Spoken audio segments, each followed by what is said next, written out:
for tuning in to Downriver Rescue Connection. I'm your host, Patty Radikovich, and it is my pleasure to bring you the latest information on animal-related topics and the animal rescue community. Today, we are at a very special facility. We are at Friends of Michigan Animals Rescue in Belleville, and I'm here with one of the founders, Marcy LaFramboise. Thanks for having me. Yeah, thank you for allowing us to come to your facility. We definitely want to come out to your facility because, first of all, Friends of Michigan Animals Rescue, also known as FMAR, they were one of the rescues that helped Basil's Buddies when we first started. We came out and talked to them, and they gave us some wonderful advice, and they gave us some great needed supplies at the time as well, so we wanted to thank you for that. You're very welcome. But another reason why we wanted to film here today is because they are one of the few rescues that actually has their own facility. And so we're going to be talking to Marcy and talking to Pete as well, and then we're going to show you the facility. So Marcy, why don't you tell us a little bit about FMAR and how did it get started? Pete was retiring, and he never missed a day of work. I asked him what he was going to do. He said he didn't know, so I set out on a mission to find him something to do. I knew he loved animals, so we went to our local humane society and asked what we needed to do to volunteer. So Pete became a dog walker, and it progressed, and Pete became the go-to guy for actually doing rescues and bringing the animals back, and then I became involved in the clinic, which I absolutely loved. So we were there for about 2 years, and a position opened up for executive position, and I applied for it, and they said I didn't qualify. So Pete and I decided that we really wanted to make a difference in the euthanasia rates. So we decided to open our own rescue. A lot harder than we thought. It gave us a better understanding of what everybody does, including humane societies, what they go through every day. So we started in our home in April 2003, and we started stacking cages, and phone calls were coming a dozen at a time. So and it was a brand new home, we had just built it. So we decided that it wasn't large enough. So we put our house on the market, and we went out looking for a farm. And that's where we ended up here. Great. In Sumter Township. We were originally in Van Buren Township. Van Buren Township said we needed 40 acres. Sumter Township said you need 5 and we really want you here. Great. So we found this facility with 2 barns, not this one. This one was actually an add-on that was donated for free. And we started renovating the first smaller barn for the dogs, and then we added on for the cats. We thought when we first started we would have 20 cats and maybe 5 or 6 dogs. We've escalated to today I have 120 cats and kittens in this facility alone. Plus our trap neuter release program has, I believe, 15 to 18 kittens inside of there waiting for me. Okay. So. Oh, that's a great story, and so obviously you proved them wrong that you weren't qualified to be executive director. I don't know, some days I don't feel qualified, but other days it's a passion. It's turned into a passion. And people are really glad that you've done this. You've helped a lot of other rescues, and I think a lot of rescues look to you guys as a model for what it is that they can do and what they want to do. So we want to thank you for that and for having the courage to do that and to build this facility. So right now we are in we're in the cat barn. And the room that we're in right now is the adult cat room. Correct. So just tell us a little bit about this room. There's an interesting mural and everything with the whole story The behind it. Girl Scouts actually asked if they could paint, this wall was white, and they asked if they could paint a mural on the wall, and we said sure.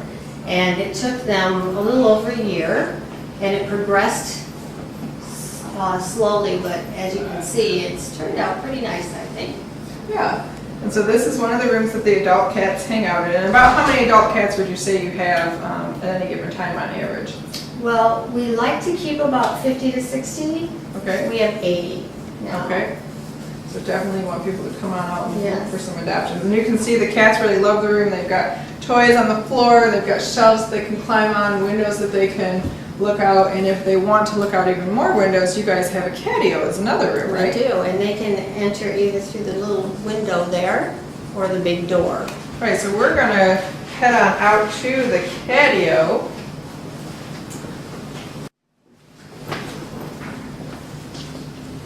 this is your catio room, and as you can see, you've got nice windows for the cats to look at, shelving units, so anything a cat would want. You've got bird feeders out there for the cats to watch the birds. We So- actually have a groundhog or a possum or something that keeps knocking them over and eating the food. But this is our, this door wall here leads to the dog play area. Okay. So the Right. cats used to be able to watch the dogs and vice versa. It was like having a big screen TV. But the state asked us to put up a new fencing so that kids can stick their fingers in. Okay, great. And I know you have a separate room too for cats that are on special diets, so you can keep those separate.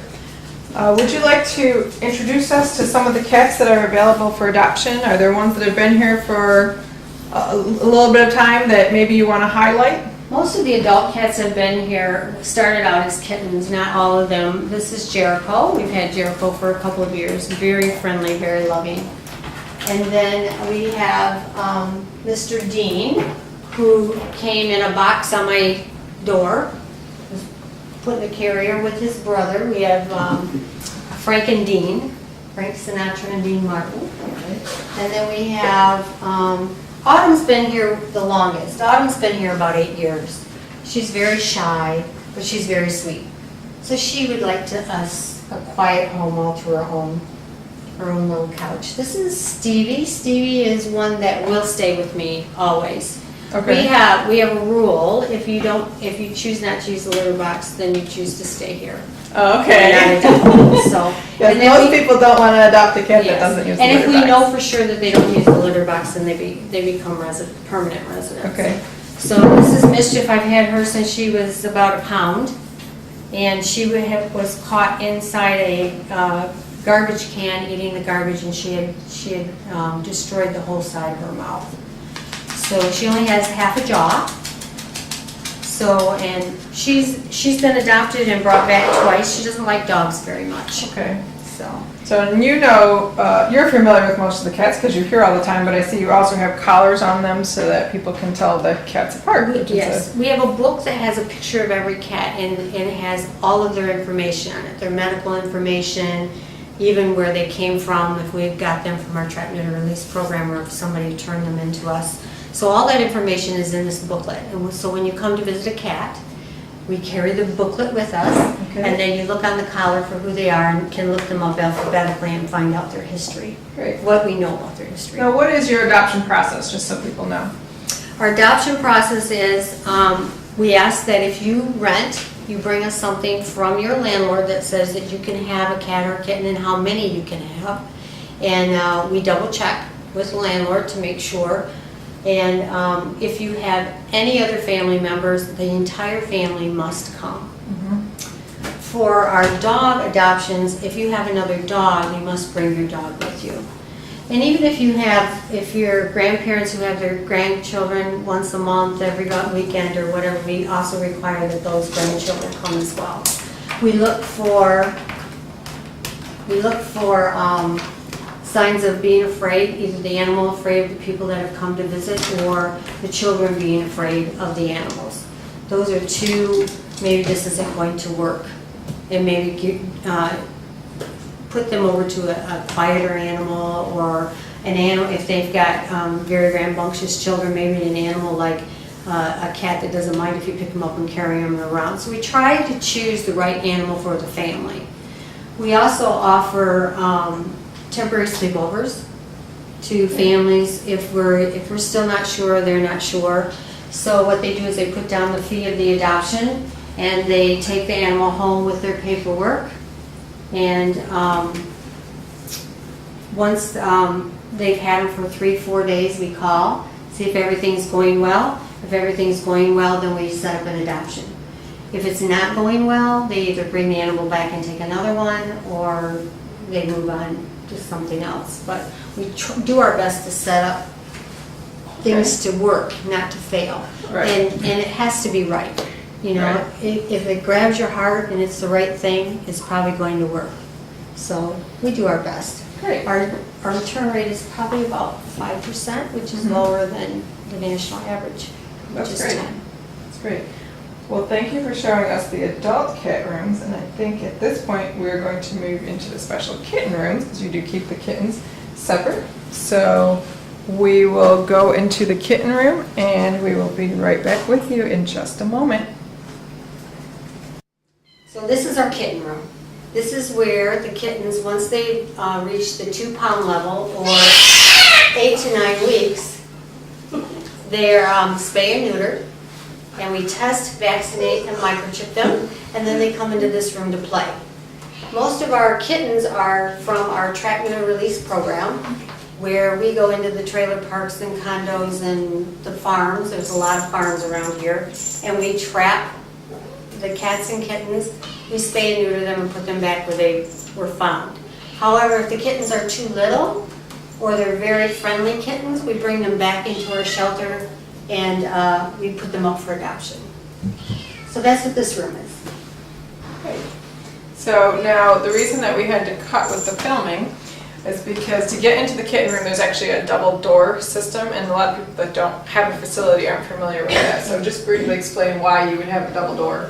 We have what's called airlock doors, which are double door with a breezeway type entry, so that when you go into the first door, you shut it behind you before you open the second door. That way, if the cats or the kittens try to get into the other rooms, you can catch them before they get all the way into the other rooms. It keeps the, everything is cleaned separately, and all the litter boxes and the scoops and everything are separate, so we don't want to mingle anything so that any cat gets something from another group. That's how we try and keep them healthy.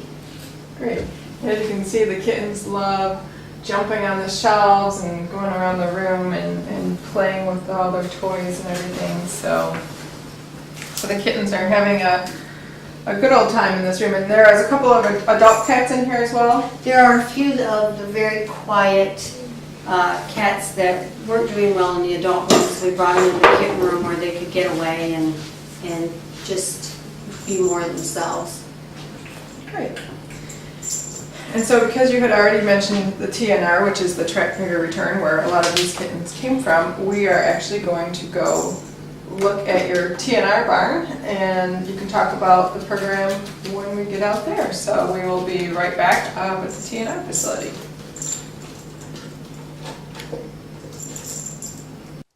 All right, as we were walking across to the TNR barn, Marcy told me an interesting story about the cat barn.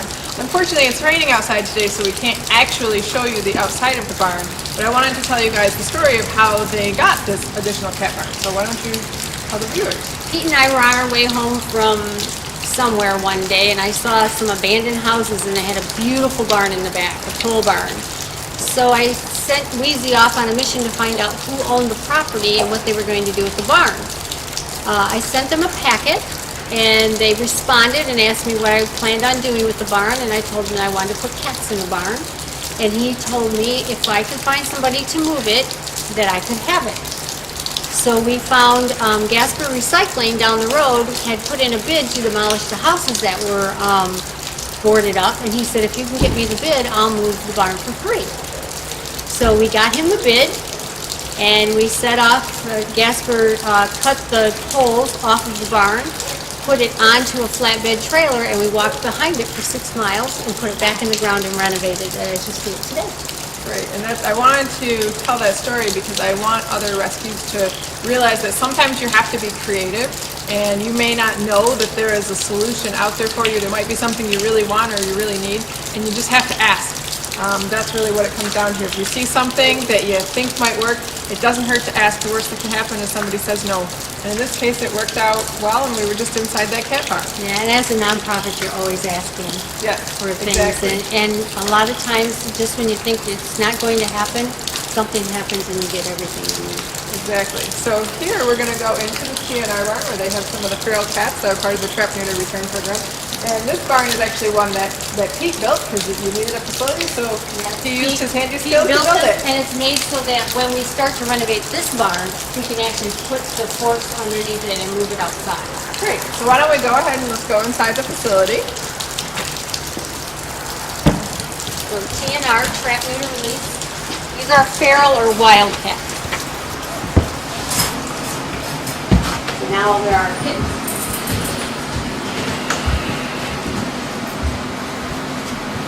This has also become our holding area for the friendly kittens that we've taken from TNR and have decided to keep.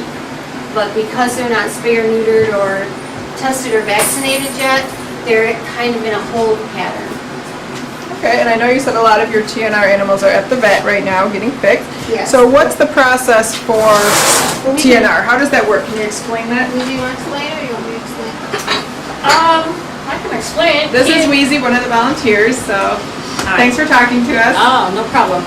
TNR stands for Trap, Neuter, and Return. People, mostly barns and people, mobile park homes and things like that, they find these stray cats running around and they don't realize how fast they multiply, and then they might have 13 to 15, maybe even up as high as 25, I think we've done at one person's house. So when they realize that they're way over their heads, they call us and we trap them. A lot of them are semi-friendly, and we trap them in one of these cages here, which is a completely humane cage. Also known as a live trap. A live trap. And then we take them to Huron Valley Humane Society and we get them neutered. They also get a 1-year rabies shot, and they also get their left ear clipped, which is a universal sign so that anybody else knows that they have already been spayed or neutered and they don't have to go through that process again. We'll bring them here until we take them to Huron Valley, and then when they come back, females stay with us for 3 days until their incision really starts to heal up good, because we're assuming that they're outside cats. And then we take them back to where we got them from. Some people don't want them back, and we've started a barn buddy program where anybody who has barns and would like something to help catch the mice, yet they have shelter and they intend to feed them, we can change them, move them over to those sites. And how many would you say that you TNR every month? This year we've done 245 since January. Last year we did 306. The year before that we did a little over 200. And that's in, Van Buren, Monroe, Belleville, Sumter Township area. We've gone a little bit out to Westland. We've extended a little bit out to Inkster now, trying to help some of the other people that we've met that really do this on their own. Right. Try to help them out when we don't have appointments for our area. Right, and that's with the numbers like that, and this is just in your area, but that's a really important message to remember to spay and neuter your pets. A lot of times people let their cats go outside. We do recommend that if you have a house pet that it stays inside your home, but a lot of times people do let their cats go outside, and if they're not fixed, it's very easy for them to mate with other cats that are out there. Or unfortunately, sometimes people they move and they leave their cats behind and they're not fixed or just ferals, and that's why it's really important to spay and neuter your own pets, as well as to become involved in the TNR program so that you don't have the multiplication and all of these animals. That really speaks to the reason why a lot of us do this. Most of the animals, I should say, that are euthanized every year in shelters are cats. Over 75% are cats. So it really is important to spay and neuter, and if you see a feral, you can contact various organizations to find out how to do TNR. So we're going to now move into the dog area. So we've seen the adult cats, the kittens, and the TNR facility, and so we'll be right back with you with a couple other dogs. We're now inside the dog barn with Pete. This is the other half of Marcy. So he's also founder of FMAR. This is the Pete we were talking about. So if it's a little bit noisy, it's like I said, we're in the dog barn. So thanks for talking to us today, Pete. Sure. So tell us a little bit, how many dogs on average do you guys have a month? Every month I have 14 kennels and I try to keep them full. Great. So unless one gets adopted, 14. Now I do have 2 in one kennel. So sometimes I do double them up. But on average, it's 14 kennels, 14 dogs. Okay. So basically, with your kennels, like you have the inside and they have an outside kennel, but the outside is covered, correct? Yes. You can't see one another on either side. Okay. But it's open to if they walk out and they look straight out, they can see out. Okay. So you can can go inside or outside as they see fit. And you also have a play area for the dogs, correct? Yes, we do. It's about an acre. It's fenced with privacy fence, and every single one of them get to go out there. And then we have dedicated dog walkers that come out and they walk. Great. So if they don't get to be walked, like rainy day today, they were out, but just briefly.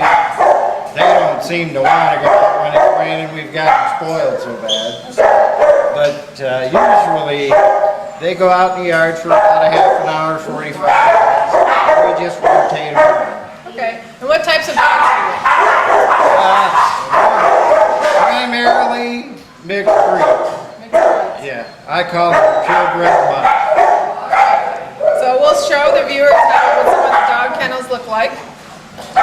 And so you can see the little doors that go out the back, so the dogs are free to go in and out as they please. And again, the outside is covered, so even if they do choose to go outside, they're not going to get all wet. And this also helps when the volunteers are cleaning out the kennel, because they can close that door off, they can go into one side of the kennel, clean that, and then let the dog out to the other side, and then clean the other part of the kennel. So these are some of the dogs that we have here today, all different mixed breeds of dogs. And Marcy had already explained the adoption process to us, so if somebody's looking for an animal, they can go onto your website or they can go onto Pet Finder and find you guys. You guys do a lot of events as well, so they can find you at festivals. That's it. Strawberry Festival every year, Sister Fest every year. The one in Ann Arbor that the Pet Emporium puts on, we go to that one every year. Great. So. Well, thank you so much for talking to us, and thank the dogs for cooperating. Yeah. So it's a great facility that you have here. Thank you. Great, so we'll be right back in just a few minutes. We've decided to brave the elements underneath an umbrella so that you guys can see the facilities that they have here. So these are the outside of the kennel facilities, and we're going to go into the play area, but our cameraman Pat is actually a volunteer here at FMAR, so he's going to explain to you some of the duties of a dog walking volunteer here at the FMAR facility. So as Patty said, this is the outdoor area where the dogs can come out free. If they want to go inside, they can go inside. We are now approaching the yard where the dogs can go play. It's about an acre large, and they can go in. Generally they go in one at a time unless they're get-along buddies, and they just have so much room here to play.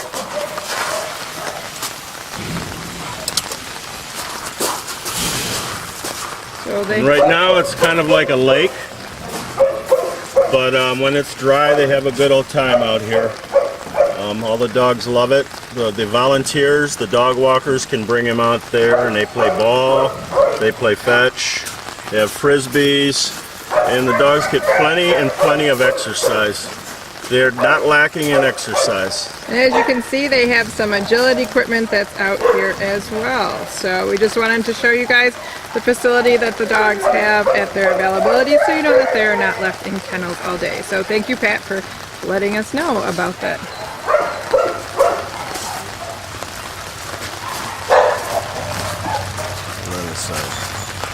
So on this area that we are approaching is the outside of the kennels where the dogs can go. And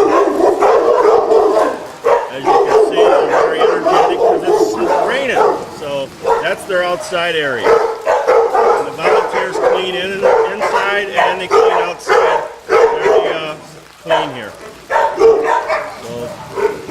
Alright, well, we're going to be right back to wrap up the show. This is one of the other projects that the volunteers have worked on. These are right outside all of the barns in this lovely flower garden. So if you're interested in volunteering at all, there's many jobs that you can do here at the facility. Everything from groundskeeping, dog duty, cat duty, volunteering with the TNR program. I'm sure they need some help with their administrative work too. So if you're interested, you can check out their website, which we will have at the end of the program and up on the screen. And you can just look for FMAR and contact Marcy and Pete and let them know you're interested in volunteering. I wanted to thank Pete and Marcy for allowing us to come out to Friends of Michigan Animals Rescue. You have a wonderful facility here, and thank you for giving us a tour and for explaining to the viewers all about your facility. It's a wonderful story that you guys have, and I'm glad that you guys have set up your facility. You're quite an inspiration to the rescue team out there. So thank you. Thank you. Thank you. So remember that with rescue, we always look forward to a day when all animals are treated like family and everyone has a home. Until that time, we invite you to be part of the solution. And remember, please spay And neuter your pets. See you next time. Bye-bye.